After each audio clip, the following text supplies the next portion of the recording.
हमें सुनने और देखने वाले मसीह में तमाम बहन भाइयों, आपकी खिदमत में अदाब अर्ज़ करता हूँ।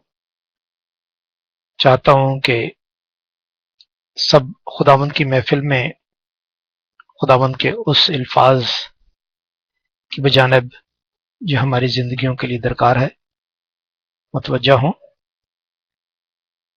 खुदावंद, हम तेरा नहायत शुक्र अदा करते हैं इन तमाम बख्शिश रहमतों और ख़ासकर अपने फजल के लिए जो आपने हमें अता किया है और रोज़ बरोज़ क़ुव्वत बख्शते हैं। यीशु नाम से मांगते और पाते हैं, आमीन। भाइयों, चंद दिनों से हम खुदावंद के कवानीन और उसका फजल, the law of God and the grace of God पे बात कर रहे थे। तो जहां पे लॉ ऑफ गॉड की बात आती है वहां पे दिनों का इख्तियार या दिनों के बारे में बात करना बहुत जरूरी होगा। तो आज हम उस खुदावंद के कवानीन के मुताबिक, जो कि खुदावंद ने हर दिन उन्हें कुछ न कुछ सिखाया, समझाया, पढ़ाया और ऊपर उसके बाद उस पर अमल करने की तौफीक बख्शी।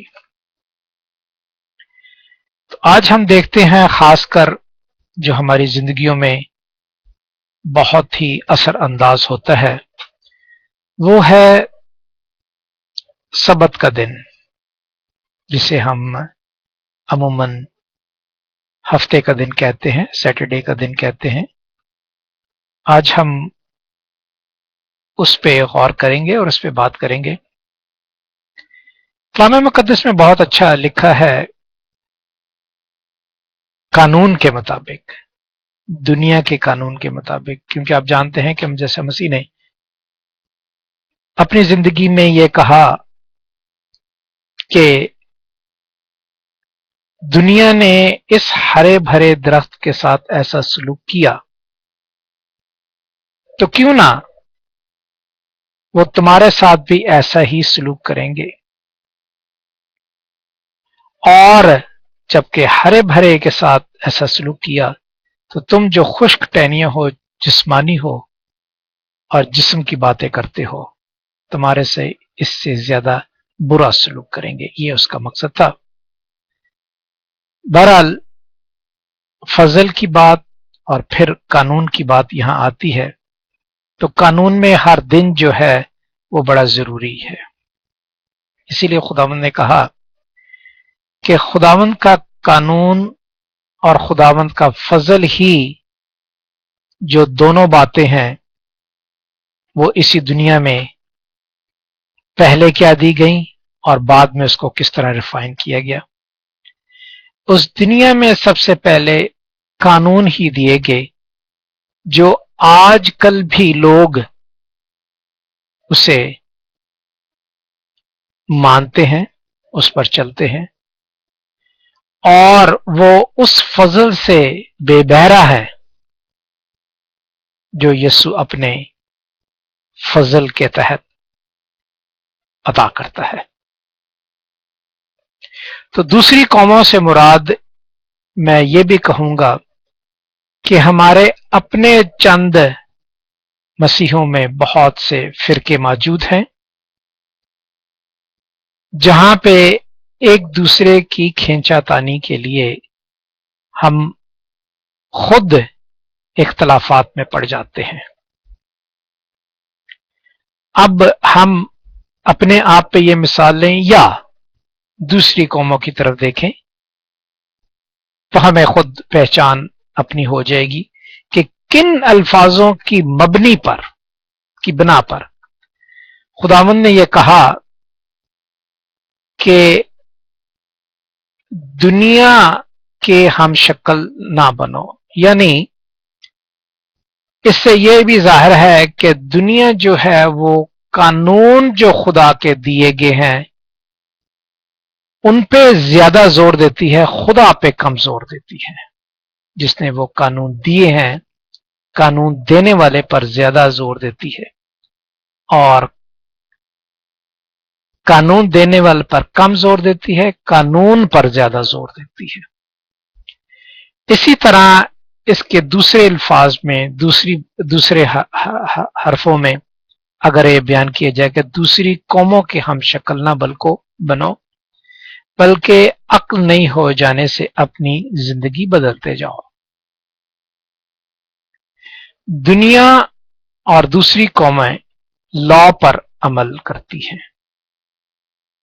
मसीह कौम जो है वो फजल और ईमान पर बिलीव करती है, और ईमान के बानी जो हमें ईमान कहां से मिलता है? ईमान के बानी से, जिसे इब्राहिम कहते हैं।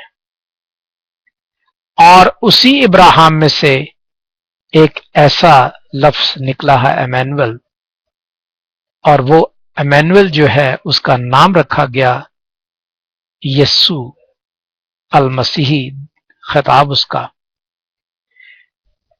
इब्राहिम से हमें ईमान मिलता है और उस ईमान के वसीले से हम जो मसीह की कौम कहलाते हैं वो रास्तबाजी पर, और वो भी मसीह की रास्तबाजी पर चलकर दूसरी कौमों से अलग होते हैं।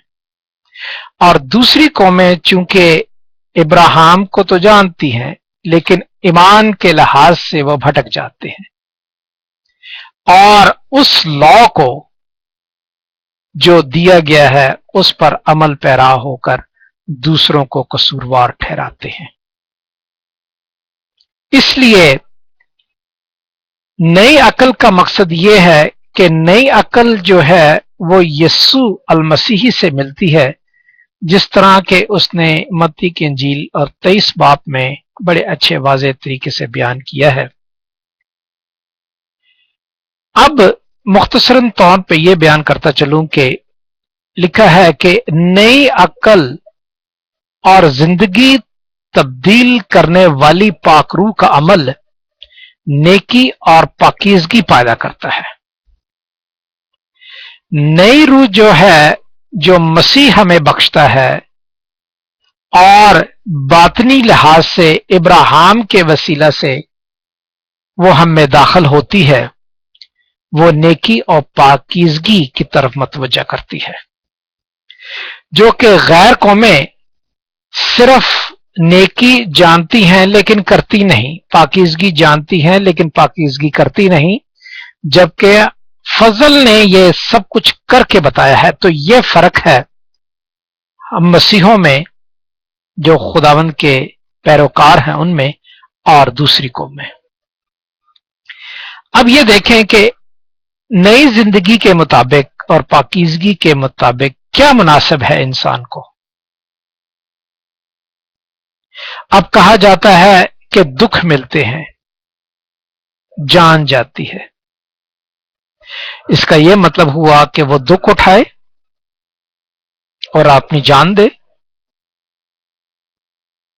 कानून के मुताबिक वो दुख उठाए और अपनी जान दे, लेकिन ऐसा हरगिज नहीं है। जो रूह के मतवाले हैं, जो रूह के फर्जंद हैं, बल्कि वो नई जिंदगी यीशु अल मसीह की रास्तबाजी के मिलने पर हमेशा की जिंदगी में दाखिल होते हैं।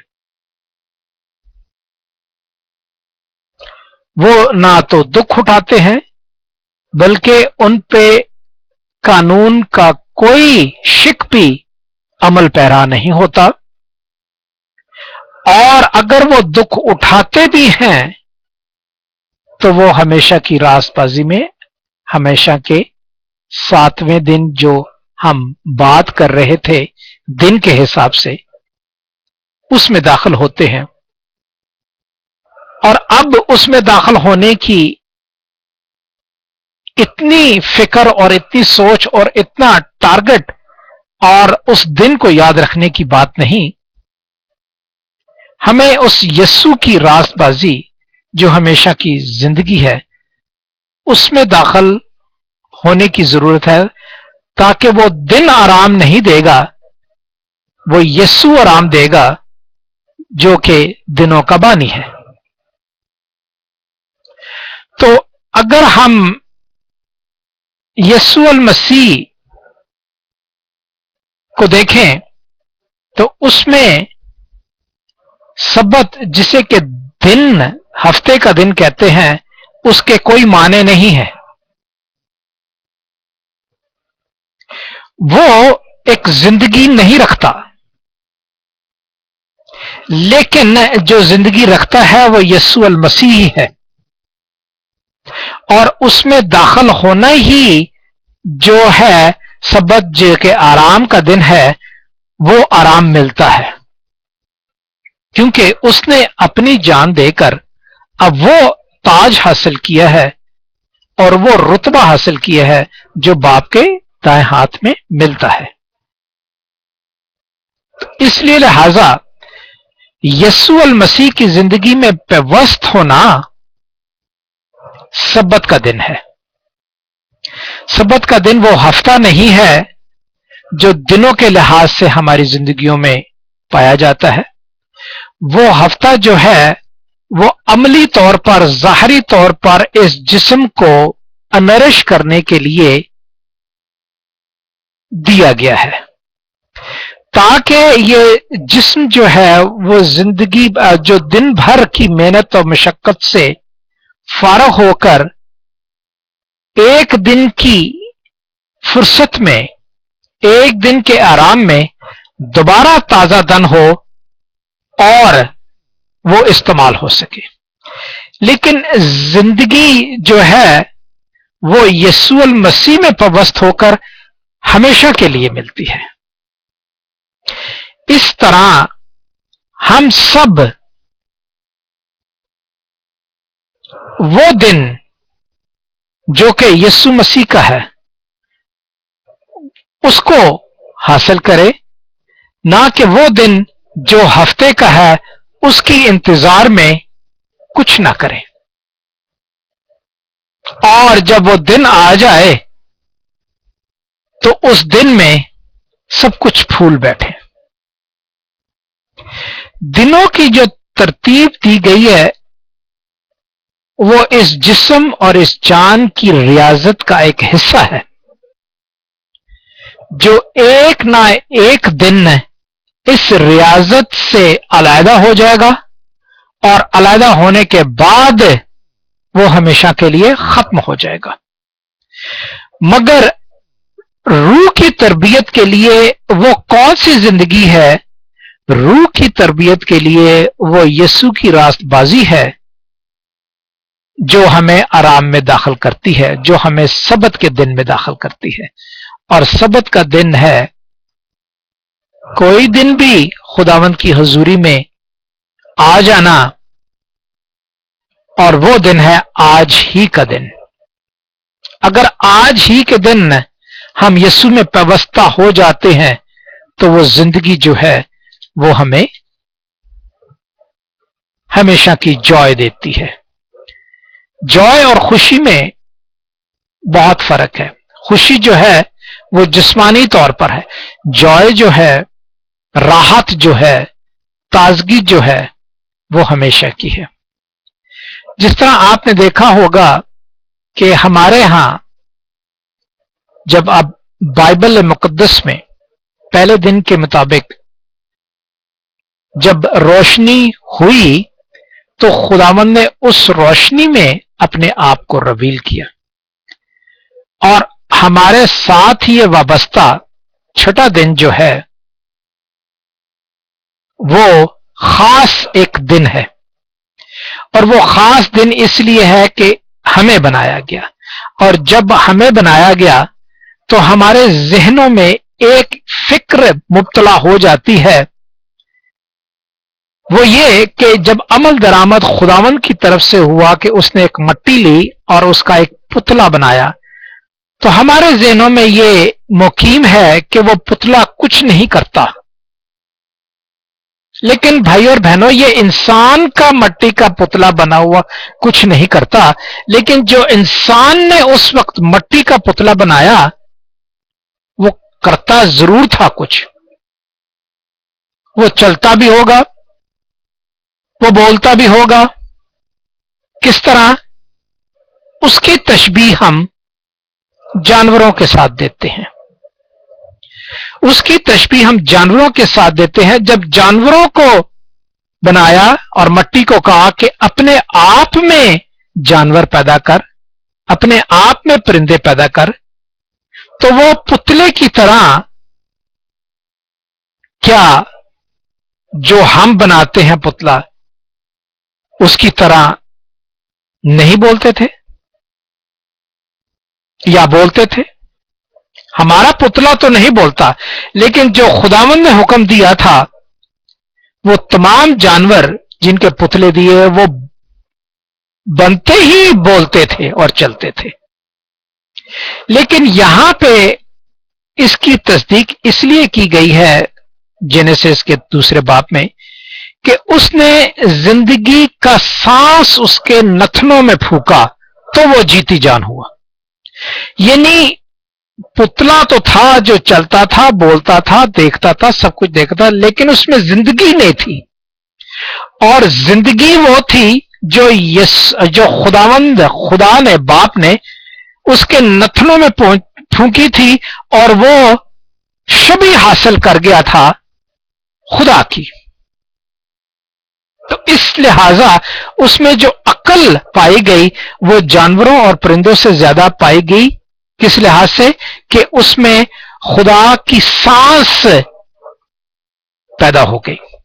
تو اب وہ پتلا نہ رہا، بلکہ خدا کے مشابہ یعنی خدا کی شبیہ پہ ہو گیا. اور جب خدا کی شبیہ ہم کہتے ہیں تو وہ ایک ہی طریقہ ہے خدا کی شبیہ کا کہ خداوند نے خود کہا ہے کہ آؤ ہم انسان کو اپنی شبیہ پہ بنائیں.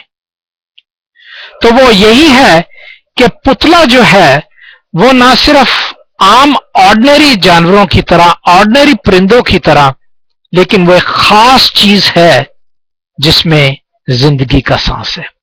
لیکن وہ جب زندگی کا سانس ان لا کے ذریعے ختم ہوتا ہے، کیونکہ لا ہمیشہ انسان کو مارتا ہے، اور خدا نے بھی اس لا کے مطابق دیکھ کے جان کر انسان کو تباہ کیا. اسی طرح پیدائش کی کتاب اس کے 6 باب میں اچھی طرح واضح ہے کہ